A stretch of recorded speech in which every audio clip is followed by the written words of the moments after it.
तो उसके जिम्मेदार तो यही रहे थे। तो अब एक और 20 महीना लेके क्या करना चाहेंगे? और बर्बाद करना चाहेंगे? जितना इनको और इनके परिवार और उनकी पार्टी को करना था पहले ही कर चुके। क्या था वो 90 का दशक और क्यों उसको जंगल राज के नाम से कहा जाता है?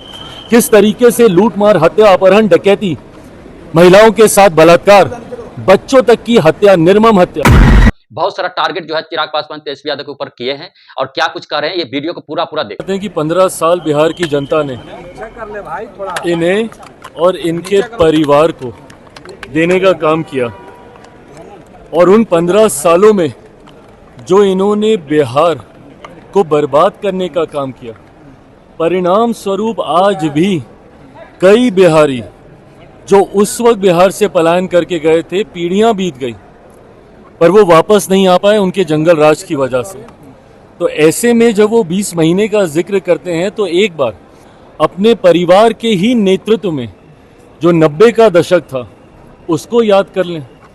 और उसको याद करना ज़रूरी है क्योंकि उस दशक ने जो बिहार के हालात किए थे, आज भी उस खाई को भरते हुए दशकों बीत गए हैं और उसके जिम्मेदार सिर्फ राष्ट्रीय जनता दल, इनकी पार्टी और इनके परिवार का नेतृत्व ही रहा है, जिसकी वजह से आज भी बिहार बनिस्पत राज्यों के अगर उस ऊंचाई पे नहीं पहुंच पाया, उसका जिम्मेदार वो 90 का दशक रहा है। और ये आज की तारीख में जो यंग वोटर्स हैं और ख़ास तौर पर जो फर्स्ट टाइम वोटर्स हैं, जिन्होंने शायद वो 90 का दशक नहीं देखा होगा, जो 2005 के बाद पैदा हुए होंगे और 2025 में पहली बार वोट डालने जा रहे होंगे। क्या था वो 90 का दशक और क्यों उसको जंगल राज के नाम से कहा जाता है?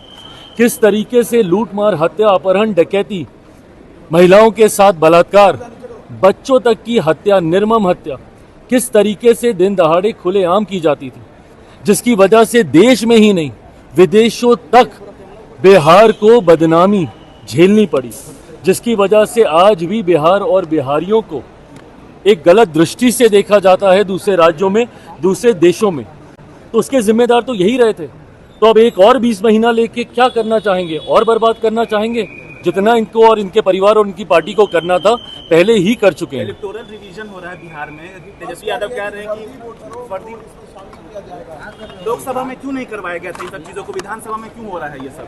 रिप्रेजेंटेशन ऑफ पीपल्स एक्ट के तहत 1950 इसके तहत ये प्रोसेस समय समय पर अपनाया जाता है और इसको अपनाना भी ज़रूरी है ताकि इसकी आड़ में जो फर्जीवाड़ा होता है, कई बार हम लोग देखते हैं कि अगर किसी का निधन हो गया उसके नाम भी उसमें वोटर लिस्ट में डला होता है, जिसकी वजह से जो सही मतदाता है, जो वोटर है, वो अपना वोट नहीं डाल पाता है। ऐसे में इस प्रक्रिया को और ट्रांसपेरेंट करने की सोच के साथ समय समय पर इस प्रोसेस को अपनाया जाता है और जिनको इस प्रोसेस से चिंता हो रही है उनको डर पहले से ही है अपनी हार का और वो लोग पहले से ही बहाना ढूंढने का प्रयास कर रहे हैं कि नवंबर में जब रिजल्ट आएंगे तो इनको कोई ना कोई तो बहाना चाहिए। भाई ईवीएम का बहाना कितनी बार ये लोग अपनाएंगे? तो अब इनको ये एक और बहाना मिल गया है जिसपे ठीकरा फोड़कर ये अपनी हार की जिम्मेदारी और जवाबदेही से पल्ला झाड़ना चाहेंगे। नहीं दिखा रही है, इलेक्शन कमीशन कह रहे हैं कि कितने सारे कागजात मांगे जाएंगे, बाढ़ का टाइम है बिहार में, कुछ नहीं मिलेगा तो क्या करेंगे उन लोग? जानकारी लेना भाई, उसके लिए जानकारी लेनी जरूरी होगी ना, आपको वो तत्परता दिखानी होगी। जाके पूछिए कौन कौन से फॉर्म्स हैं, 3 तरीके के फॉर्म्स उसमें सामने हैं और उस 3 तरीके के फॉर्म में ये दिखाया जा रहा है कि भैया 2003 से पहले जो लोग मतदाता सूची में थे उनके लिए वो फॉर्म है, जो उसके बाद जुड़े उनके लिए दूसरे तरीके का फॉर्म है। तो आप जाइए, जाकर आप जानकारी लीजिए, देखिए फॉर्म में क्या है क्या नहीं। पर इतनी मेहनत तो ये लोग करेंगे नहीं क्योंकि पढ़ाई लिखाई का काम है, उससे ये इनकी पार्टी थोड़ी दूर ही रहती है। पश्चिम बंगाल में कलम बात करें, बिहार के युवाओं को हम कलम देंगे, अच्छी बात है, पर अगर यही सोच 90 के दशक में दिखाई होती तो आज इसकी पहल करने की चिंता कम से कम इनको नहीं करनी पड़ती।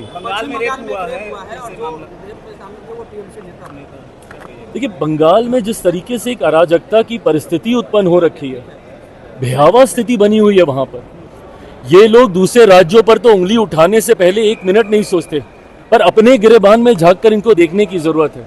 आज भी आज़ादी के इतने वर्षों के बाद सबसे ज़्यादा चुनावी हिंसा अगर किसी राज्य में होती है तो वो बंगाल में ही होती है। आज भी वहां पे दिन दहाड़े लूटमार, हत्या, अपहरण, डकैती और बलात्कार जैसे अपराधों में अगर कोई लिप्त हैं तो वो सत्ताधारी दल के ही नेता, कार्यकर्ता और जनप्रतिनिधि सामने आते हैं।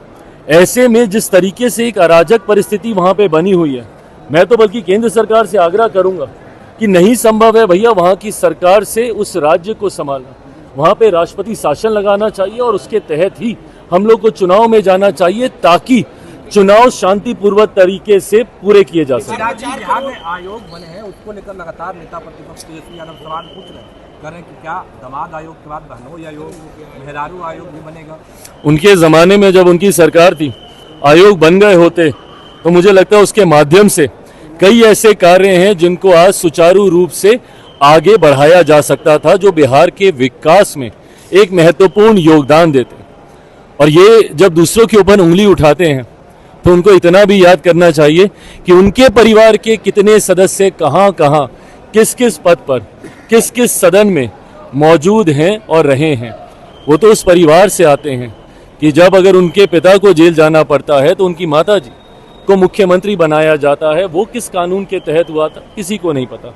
बट बहरहाल मैं ये मानता हूं कि अंतोगत्वा आपकी काबिलियत ही आपको आगे लेकर जाती है।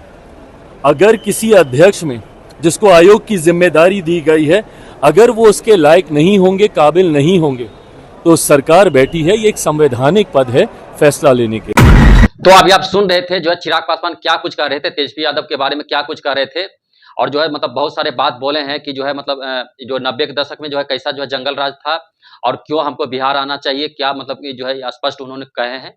तो इस पर क्या आपका प्रतिक्रिया, क्या आपका सोचना है कि जो है चिराग पासवान इस बार जो है जो बिहार विधानसभा का चुनाव होगा उसमें क्या बेहतर कर पाएंगे? आपका क्या सोचना है? अपना राय विचार कमेंट सेक्शन में जरूर बता दीजिएगा। अगर ये वीडियो अच्छा लगे तो लाइक कर दीजिएगा, मेरे चैनल को सब्सक्राइब जरूर कर लीजिएगा। जय। नमस्कार दोस्तों, आप लोग से मैं कुछ बात बताना चाहता हूँ, एक रिक्वेस्ट करना चाहता हूँ कि मेरा एक चैनल है जिसका नाम है कलर सिनेमा 270 भी आप सर्च करेंगे यूट्यूब पर तो आ जाएगा वो चैनल। एज ए एक्टर मैं काम करता हूँ उस पर जो है आपको एल्बम मेरा मिलेगा, उसमें जो है मूवी मिलेगा। तो प्लीज जो है मतलब उस चैनल को जो सब्सक्राइब कर लीजिएगा और जो है मतलब आपको सपोर्ट दीजिए, हमको जो है आगे बढ़ाइए। आप लोग का बहुत बहुत धन्यवाद होगा। प्लीज जाकर के चाहे कलर सिनेमा 270 आप सर्च करके प्लीज सब्सक्राइब कर लीजिए। आपका बहुत बहुत धन्यवाद रहे।